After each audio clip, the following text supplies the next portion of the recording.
வணக்கம் நண்பர்களே, இன்னைக்கு கோவக்காய் ஃப்ரை எப்படி செய்யறதுன்னு பார்க்கலாம். கோவக்காவை நீட்டமாக கட் பண்ணி வச்சுருக்கேன். இந்த கோவக்காய் இப்படி நீட்டமாக கட் பண்ணி வச்சுக்கோங்க. நான் எடுத்தது 250 கிராம் எடுத்திருக்கேன் கோவக்காய். அதுக்கு தேவையான அளவு மஞ்சத்தூள் எடுத்திருக்கேன். உப்பு தேவையான அளவு எடுத்துக்கோங்க. மிளகுத்தூள் 1 டீஸ்பூன் எடுத்திருக்கேன். 1.5 டீஸ்பூன் கறி மசால் தூள் எடுத்திருக்கேன். தேவையான அளவு மிளகாய் தூள் சேர்த்துக்கலாம். இப்போ எப்படி செய்யறதுன்னு பார்க்கலாம். மேலே வாணலி வச்சுக்கோங்க. வாணலி வச்சுட்டு வாணலி சூடான பிறகு எண்ணெயை ஊற்றி எண்ணெய் கொஞ்சம் லேசாக காஞ்ச பிறகு நம்ம கோவக்காவை போட்டுடலாம். இப்போது எண்ணெய் காஞ்சிடுச்சு. இப்போ கோவக்காவை போட்டுடலாம்.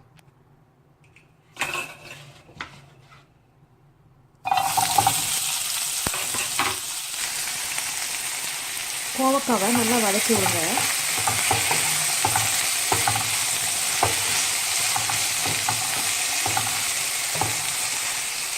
கொஞ்சம் நல்லா வணங்கின பிறகு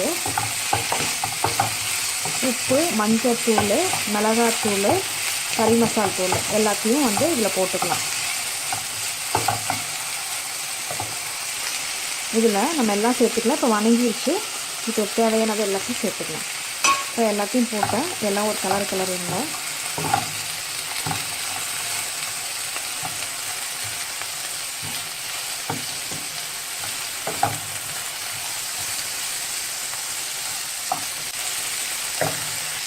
இப்போது வேகிறதுக்கு தேவையான அளவு தண்ணி சேர்த்துக்கலாங்க.